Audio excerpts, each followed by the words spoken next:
Moving on to the functions of verbal communication, we're going to talk about shared meaning, shaping thoughts, naming, performing actions, crafting conversations, and managing relationships. So let's start with shared meaning. We look at shared meaning, the way that words and symbols are put together.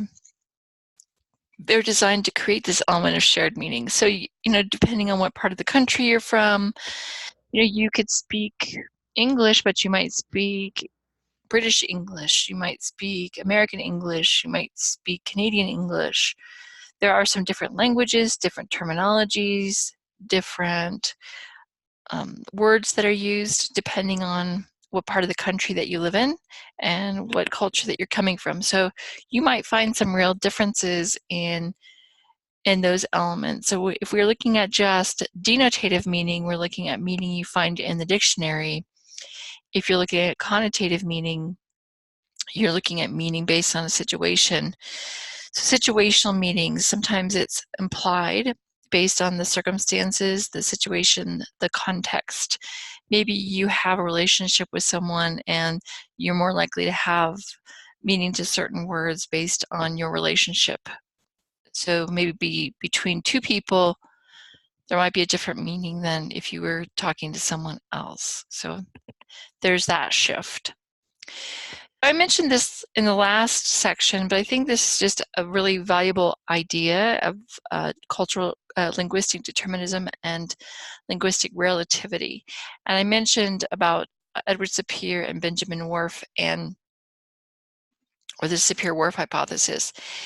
And this idea that language determines our thinking, I think, can be a powerful one, again, if we recognize ideas and thoughts with language or ideas, we're more likely to see those ideas. So I mentioned to you the concept of time, and if time isn't represented in the language, then does the culture actually see time, or does it actually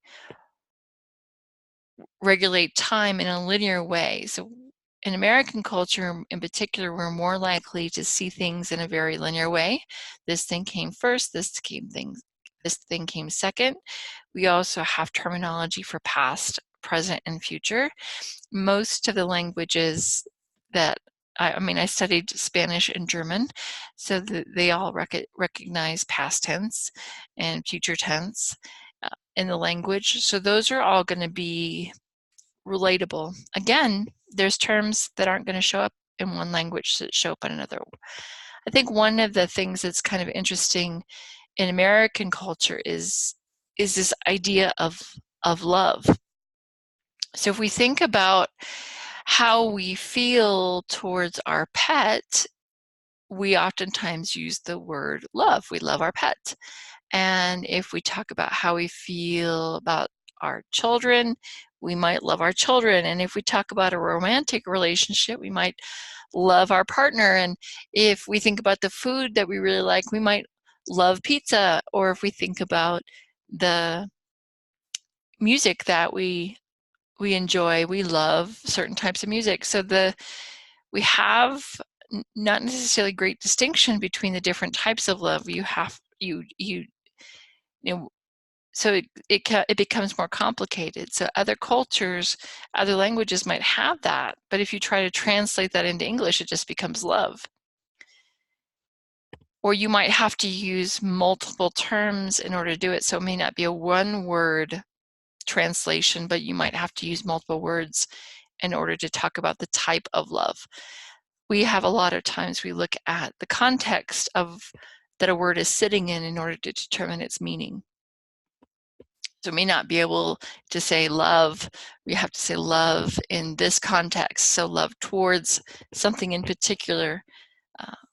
So I think love is just an interesting term in American languages because we use it to define all kinds of different things. And then,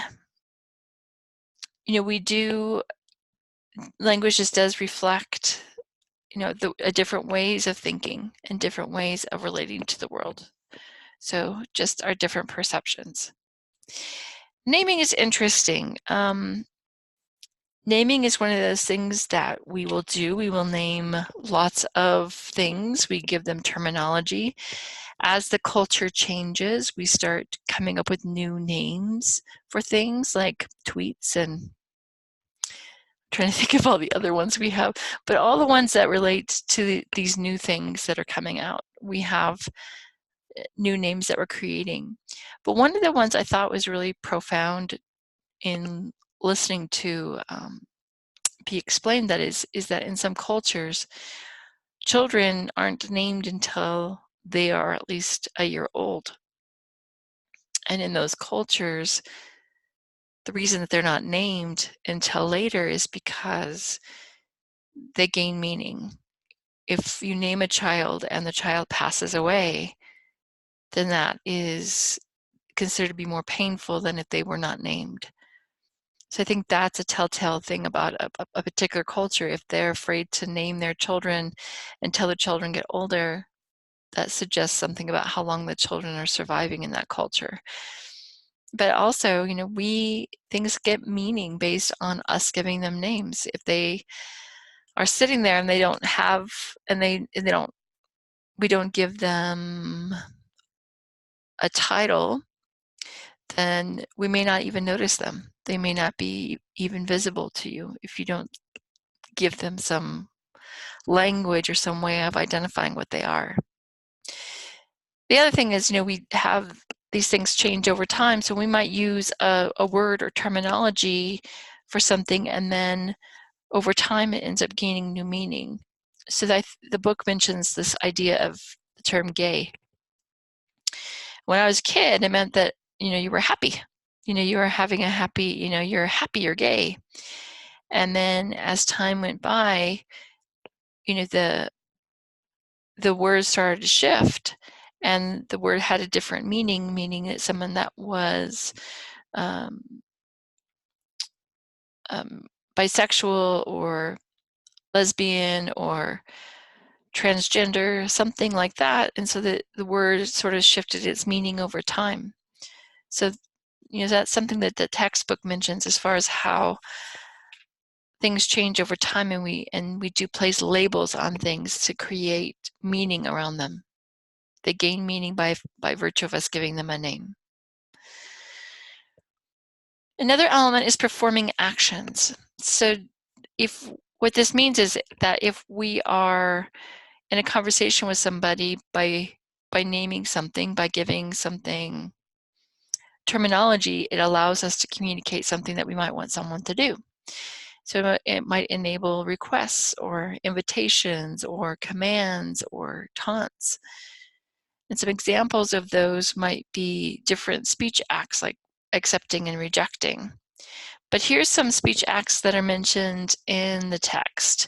So the first one is representative, where a person commits to truth, like this is, a person says this is true or this is not true. And it relates to assertions or conclusions as it relates to those ideas. So it sure is a beautiful day is kind of asking for yes it is or no it's not kind of responses back, but it's a statement that suggests truth. Directive attempts to get the listener to do things. So I might ask them, could you give me $5?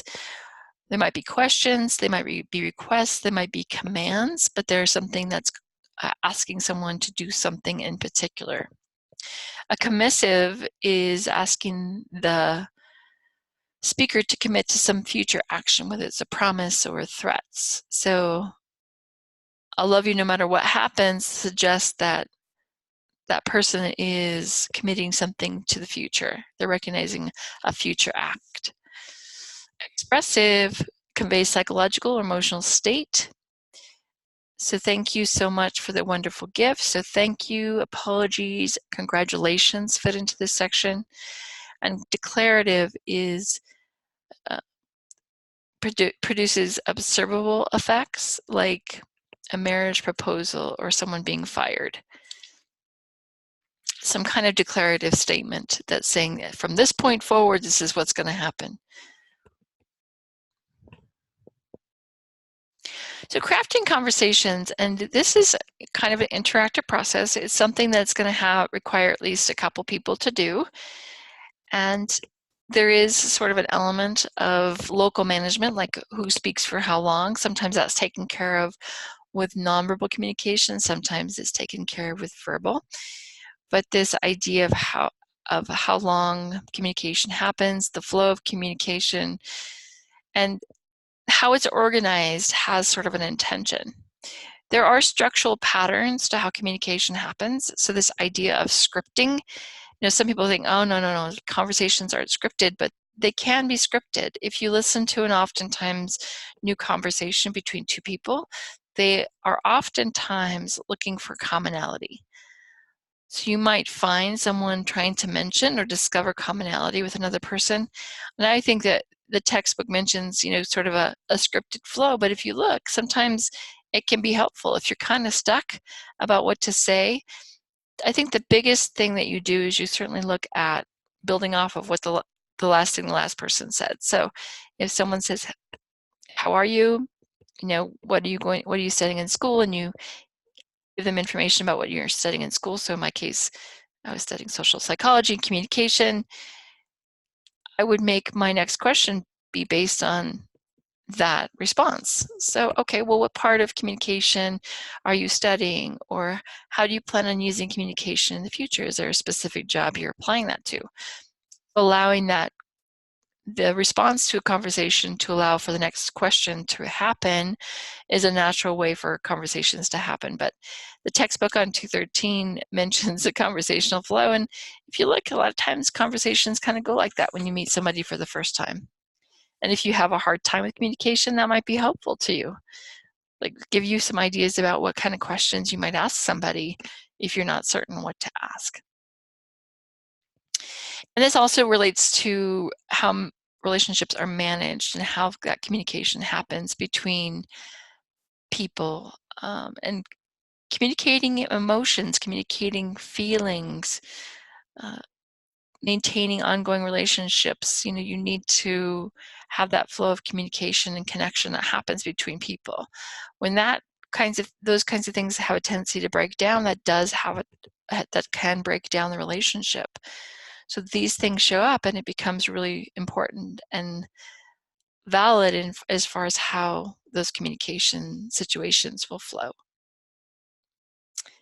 Thank you.